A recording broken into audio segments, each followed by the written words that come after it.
നമസ്കാരം, നിങ്ങൾക്ക് എല്ലാവർക്കും പാർട്ട് ടൈം ട്രേഡറിൻ്റെ ഒരു പുതിയ ഇൻഫർമേറ്റീവ് വീഡിയോയിലേക്ക് ഒരിക്കൽ കൂടി സ്വാഗതം. അപ്പോൾ നമ്മൾ ഇന്നത്തെ ഈ ഒരു വീഡിയോയിൽ നമുക്കൊക്കെ ഇൻവെസ്റ്റ് ചെയ്യാൻ വേണ്ടി കൺസിഡർ ചെയ്യാൻ സാധിക്കുന്ന ഒരു മ്യൂച്വൽ ഫണ്ടാണ് നമ്മൾ ഈ വീഡിയോയിൽ ഡിസ്കസ് ചെയ്യാൻ പോകുന്നത്. അപ്പോൾ വീഡിയോ മുഴുവനായിട്ടും കാണുക, കൃത്യമായ ഇൻഫർമേഷൻ ലഭിക്കുന്നതിന് വേണ്ടി. അപ്പോൾ നമുക്ക് മാർക്കറ്റിൽ കറക്ഷൻ ഉണ്ടാകുമ്പോൾ നമ്മൾ നല്ല സ്റ്റോക്കുകളിൽ നല്ല വാലുവേഷൻ എത്തുന്നതനുസരിച്ച് നമ്മൾ എൻട്രി എടുക്കുന്നതാണ്. അപ്പം അതിൻ്റെ ഒപ്പം തന്നെ നമുക്ക് മ്യൂച്വൽ ഫണ്ടിലും മാർക്കറ്റിലെ കറക്ഷനിൽ നമുക്ക് ഇൻവെസ്റ്റ് ചെയ്യാൻ സാധിക്കുന്നതായിരിക്കും. അപ്പോൾ ഒന്നെങ്കിൽ നമുക്ക് കുറച്ച് എമൗണ്ട് SIP ആയിട്ട് ഓരോ മാസവും മ്യൂച്വൽ ഫണ്ടിലേക്ക് ഇൻവെസ്റ്റ് ചെയ്യാം, അല്ലെങ്കിൽ നമുക്ക് കുറച്ച് കൂടുതൽ എമൗണ്ട് മാർക്കറ്റ് കറക്ഷൻ ഉണ്ടാകുന്ന സമയത്ത് ഇൻവെസ്റ്റ് ചെയ്ത് അതിനുശേഷം ഒന്നെങ്കിൽ ഒരു ലോങ് ടൈമിലേക്ക് ആ ഇൻവെസ്റ്റ്മെൻറ്റ് മുമ്പോട്ട് കൊണ്ടുപോകാം, അല്ലെങ്കിൽ കുറച്ച് നാൾ കഴിയുമ്പോഴത്തേനും നല്ല റിട്ടേൺ കഴിയുമ്പോഴത്തേനും നമുക്ക് എക്സിറ്റ് ആകാനും സാധിക്കുന്നതായിരിക്കും. അപ്പോൾ നമ്മൾ ഇന്നത് നിങ്ങളുമായിട്ട് ഡിസ്കസ് ചെയ്യാൻ പോകുന്ന മ്യൂച്വൽ ഫണ്ട് എന്ന് പറയുന്നത് Tata digital India fund direct growth plan എന്ന് പറഞ്ഞ ടെക്നോളജി സെക്ടറിലെ ഫണ്ടാണ്. അപ്പം ഈ ഒരു ഫണ്ട് ഇതിൻ്റെ കറൻറ്റ് NAV എന്ന് പറയുന്നത് 34.69 ആണ്. അപ്പം ഈ ഒരു 34-ലാണ് ഇപ്പോൾ ലാസ്റ്റ് ക്ലോസിങ് തന്നിരിക്കുന്നത്. അപ്പോൾ നമുക്ക് 2020 തൊട്ടുള്ള ഡേറ്റ ഒന്ന് നോക്കാം. 2020 തൊട്ട് അതിമനോഹരമായിട്ട് മുകളിലേക്ക് പോയ ഒരു ഫണ്ടാണ്. ടെക്നോളജി സെക്ടർ നല്ലൊരു ഗ്രോത്ത് തന്നിട്ടുണ്ട്. അപ്പം ഇവിടെ നമുക്ക് ഇതിൻ്റെ ഹൈ ആയിട്ട് 45 ഒക്കെ ടച്ച് ചെയ്യുന്നതാണ്. അതിനുശേഷം വീണ്ടും മാർക്കറ്റിൻ്റെ ഒരു കറക്ഷനിൽ അത് വീണ്ടും താഴോട്ടൊരു കറക്ഷൻ ഉണ്ടായിരിക്കുന്നു. അപ്പം നമുക്ക് ഇപ്പോഴും ഈ ഒരു ടെക്നോളജി സെക്ടറിൽ ഇൻവെസ്റ്റ് ചെയ്യുന്നത് എപ്പോഴും നല്ലതാണ്. അതായത് ഇന്ത്യ ഡെവലപ്പിംഗ് കൺട്രിയാണ്. അപ്പോൾ ആ ഒരു ഡെവലപ്പിംഗ് കൺട്രിയിൽ IT സെക്ടറും ടെക്നോളജി കാര്യങ്ങളെല്ലാം അതിശക്തമായിട്ട് വളർന്നുകൊണ്ടിരിക്കുകയാണ്. അപ്പം ഈ ഒരു ടെക്നോളജി സെക്ടറിലെ സ്റ്റോക്കുകൾ ഉണ്ടായിരിക്കുന്ന കറക്ഷൻ ഒരുപക്ഷെ പെട്ടെന്ന് തന്നെ അതൊന്ന് ഓവർകം ചെയ്ത് നമ്മൾ പോലും പ്രതീക്ഷിക്കാത്ത സമയത്ത് അത് വീണ്ടും ആ ഒരു സ്റ്റോക്കുകളിലേക്ക് ഹൈയിലേക്ക് എത്തും. അപ്പോൾ ആ ഒരു ഹൈയിലേക്ക് എത്തിക്കഴിയുമ്പോഴത്തേനും നമുക്ക് ഈ ഒരു മ്യൂച്വൽ ഫണ്ട് നമ്മുടെ ഈ ഒരു 45 റീജിയനിലേക്കൊക്കെ എത്തുന്നതായിരിക്കും. അപ്പോൾ അങ്ങനെ എത്തിക്കഴിയുമ്പോഴത്തേനും അതൊരു നല്ല റിട്ടേൺ തന്നെ നമുക്ക് ഒരു വർഷം കൊണ്ടോ 2 വർഷം കൊണ്ട് തന്നെ അത് ഹൈ ഒന്ന് ടച്ച് ചെയ്ത് കഴിഞ്ഞാലും അത് നല്ലൊരു റിട്ടേൺ ആയിട്ട് നമുക്ക് ലഭിക്കുന്നതായിരിക്കും. അപ്പം ഇതിൻ്റെ 1 ഇയർ റിട്ടേൺ നമുക്ക് കാണാൻ സാധിക്കും -18% സംതിങ് നെഗറ്റീവിലാണ് കാണിക്കുന്നത്. 3 ഇയർ റിട്ടേൺ അതിമനോഹരമായ റിട്ടേൺ ആണ്, നമുക്ക് 30% സംതിങ് ഉണ്ട്.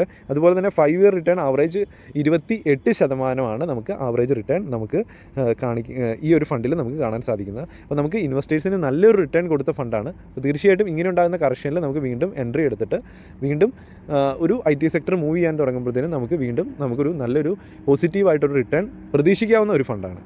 അപ്പോൾ ഇത് എൻ്റെ അനാലിസിസാണ്. നിങ്ങൾ ഇഷ്ടപ്പെടുന്നുണ്ടെങ്കിൽ തീർച്ചയായിട്ടും ലൈക്ക് ചെയ്യുക. അതുപോലെ തന്നെ ഈ ഒരു ടാറ്റ ഡിജിറ്റൽ ഇന്ത്യ ഫണ്ടിലൊക്കെ ഇൻവെസ്റ്റ് ചെയ്യാൻ താല്പര്യമുണ്ടെങ്കിൽ, അത് മന്ത്ലി ആയിട്ടാണെങ്കിലും അല്ലെങ്കിൽ കൂടുതൽ എമൗണ്ട് ഒന്നിച്ചായിട്ടാണെങ്കിലും ഇൻവെസ്റ്റ് ചെയ്യാൻ ആഗ്രഹിക്കുന്നുണ്ടെങ്കിൽ നിങ്ങൾക്ക് ഒന്നുകിൽ അപ്സ്റ്റോക്സിൻ്റെ trading and demat account free ആയിട്ട് അക്കൗണ്ട് ഓപ്പൺ ആക്കാൻ സാധിക്കുന്നതായിരിക്കും. അതുവഴി നിങ്ങൾക്ക് മ്യൂച്വൽ ഫണ്ടിൽ ഇൻവെസ്റ്റ്മെൻറ്റുകൾ 0 ബ്രോക്കറേജിൽ ഇൻവെസ്റ്റ് ചെയ്യാം.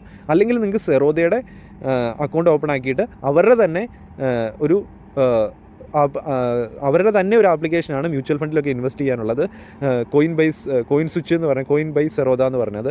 അപ്പം ആ ഒരു ആപ്ലിക്കേഷൻ ഉപയോഗിച്ച് നിങ്ങൾക്ക് മ്യൂച്വൽ ഫണ്ടിലേക്ക് എൻട്രീസ് എടുക്കാൻ സാധിക്കുന്നതായിരിക്കും. അപ്പോൾ നിങ്ങൾക്ക് അപ്സ്റ്റോക്സ് അല്ലെങ്കിൽ സെറോദ ഇന്ത്യയിലെ ഏറ്റവും നല്ല ട്രേഡിംഗ് ബ്രോക്കേഴ്സാണ്. അപ്പോൾ അവരുടെ അക്കൗണ്ട് ഓപ്പൺ ആക്കാൻ താല്പര്യമുണ്ടെങ്കിൽ അതിനുള്ള വീഡിയോസ്, ലിങ്ക് കാര്യങ്ങളൊക്കെ വീഡിയോ ഡിസ്ക്രിപ്ഷനിൽ ലഭിക്കും. അപ്പോൾ നിങ്ങൾക്ക് ഇതിൻ്റെ അകത്ത് രണ്ട് ബ്രോക്കർമാരിൽ ഏതെങ്കിലും ഒരു ബ്രോക്കർ സെലക്ട് ചെയ്ത് അക്കൗണ്ട് ഓപ്പൺ ആക്കാൻ സാധിക്കുന്നതായിരിക്കും.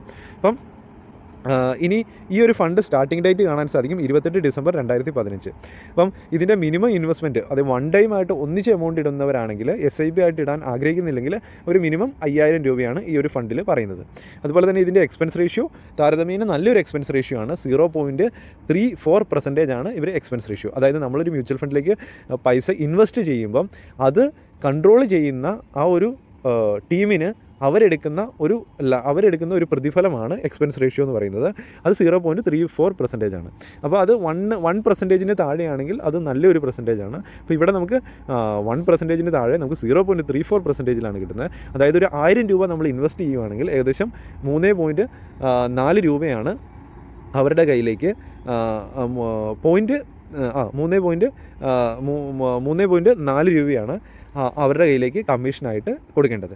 ഇനി നമുക്ക് ഇതിൻ്റെ മറ്റൊരു പ്രത്യേകത, ഇതിനൊരു ലോക്കിൻ പീരീഡ് ഇല്ല. 0 ഇയർ ലോക്കിൻ പീരീഡാണ്. നമുക്ക് എപ്പോൾ വേണമെങ്കിലും എക്സിറ്റ് ആകാം.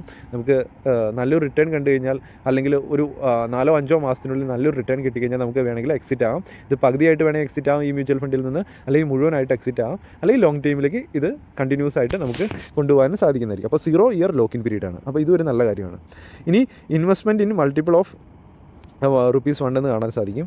അതുപോലെ തന്നെ എക്സിറ്റ് ലോഡ്, അപ്പോൾ നമ്മൾ എപ്പോഴാണോ എക്സിറ്റ് ആകുന്നത് അപ്പം 0.25% എക്സിറ്റ് ലോഡ് അവർക്ക് കൊടുക്കേണ്ടതായിട്ടുണ്ട്. അതായത് നമ്മൾ എൻട്രി എടുത്തതിന് ശേഷം 3-4 മാസം കഴിയുമ്പോൾ നമുക്ക് 5%, 6% റിട്ടേൺ കിട്ടുകയാണെങ്കിൽ, അല്ലെങ്കിൽ അതിന് എബോ 10%, എത്ര പെർസെൻറ്റേജ് ആണെങ്കിലും അതിൻ്റെ നമ്മൾ ഇൻവെസ്റ്റ് ചെയ്യുന്ന എമൗണ്ടിൻ്റെ 0.25% നമ്മൾ ഇവർക്ക് എക്സിറ്റ് ചെയ്യുന്ന സമയത്ത് കൊടുക്കേണ്ടതായിട്ടുണ്ട്. അപ്പം ഇത് എക്സ്പെൻസ് റേഷ്യോയും എക്സിറ്റ് ലോഡും താരതമ്യേന നല്ലൊരു വാല്യൂസ് തന്നെയാണ് നമുക്ക് ഈ മ്യൂച്വൽ ഫണ്ടിൽ കാണാൻ സാധിക്കുന്നത്. അപ്പം ഇനി നമ്മൾ ഈ ഒരു സെക്ടറിൻ്റെ ഈ ഒരു ഫണ്ടിൽ ഏതൊക്കെ സെക്ടേഴ്സാണ് മെയിനായിട്ടുള്ളതെന്ന് നമ്മൾ അറിയേണ്ടതായിട്ടുണ്ട്. അപ്പോൾ ടെക്നോളജി സെക്ടറാണ് ഇതിൻ്റെ അകത്ത് മേജറായിട്ട് ഈ ഒരു ഫണ്ടിലുള്ളത്, 83.something%.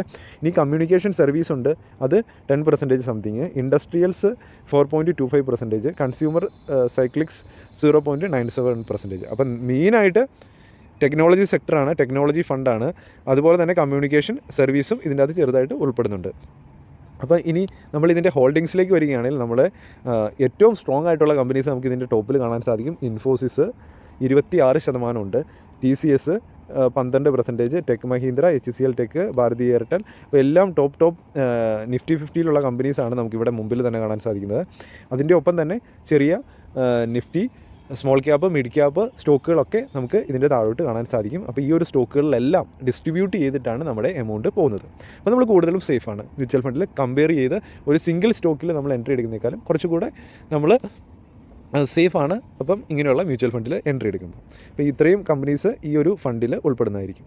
അപ്പോൾ ഇനി ഇതിൻ്റെ ഫണ്ട് മാനേജറിനെ കുറിച്ച് പറയുകയാണെങ്കിൽ മേത്ത ഷെഡ്ഡി 1.6 ഇയർ ആണ് എക്സ്പീരിയൻസ് പറയുന്നത്. പിന്നെ രണ്ടാമത്തെ ആൾ വെങ്കത് സാംബ്ല 1.9 ഇയർ ആണ് ഇവർ എക്സ്പീരിയൻസ് പറയുന്നത്.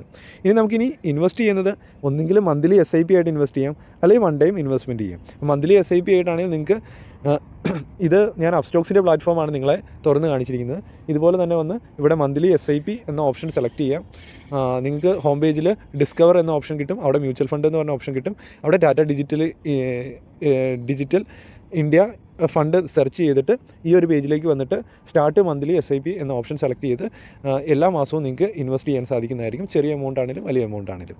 അല്ലെങ്കിൽ ഇൻവെസ്റ്റ്മെൻറ്റ് വൺ ടൈം എന്ന ഓപ്ഷൻ സെലക്ട് ചെയ്ത് 5,000 അല്ലെങ്കിൽ എബോ നിങ്ങൾക്ക് ഇൻവെസ്റ്റ് ചെയ്യാം. വീണ്ടും കറക്ഷൻ ഉണ്ടാകുമ്പോൾ വീണ്ടും ഇൻവെസ്റ്റ് ചെയ്ത് ഒരു ചെറിയ ആവറേജൊക്കെ നടത്തി നമുക്ക് ഫണ്ട് മാനേജ് ചെയ്ത് മുമ്പോട്ട് പോകാൻ സാധിക്കുന്നതായിരിക്കും. അപ്പോൾ ഇതൊരു നല്ല ഫണ്ടാണ്. നമുക്ക് IT സെക്ടർ, ടെക്നോളജി സെക്ടർ നല്ലൊരു കറക്ഷനിൽ കിട്ടുന്നു. നമുക്കപ്പം IT സെക്ടറിലെ സ്റ്റോക്കുകളിൽ ഇൻവെസ്റ്റ് ചെയ്യുന്നതിനൊപ്പം തന്നെ നമുക്ക് വേണമെങ്കിൽ ഈ ഒരു മ്യൂച്വൽ ഫണ്ടും തീർച്ചയായിട്ടും കൺസിഡർ ചെയ്യാൻ സാധിക്കും. അപ്പോൾ ഏറ്റവും കുറച്ച് സമയമാണ് നിങ്ങൾ മാർക്കറ്റിൽ ചിലവഴിക്കുന്നത്, വളരെ പാർട്ട് ടൈം ആയിട്ടാണ് നിങ്ങൾ ചെയ്യുന്നതെങ്കിൽ തീർച്ചയായിട്ടും ഈ ഒരു സ്റ്റോക്കുകളിൽ ഇൻവെസ്റ്റ് ചെയ്യുന്നതിനേക്കാളും കൂടുതൽ നിങ്ങൾക്ക് ഈ ഒരു മ്യൂച്വൽ ഫണ്ടിലൊക്കെ ഫോക്കസ് ചെയ്യാം. അപ്പോൾ നിങ്ങൾക്ക് കുറച്ച് മൈന്യൂട്ടായിട്ടുള്ള ടൈം മാത്രമേ നിങ്ങൾ മാർക്കറ്റിലേക്ക് കൊടുക്കേണ്ട കാര്യമുള്ളൂ.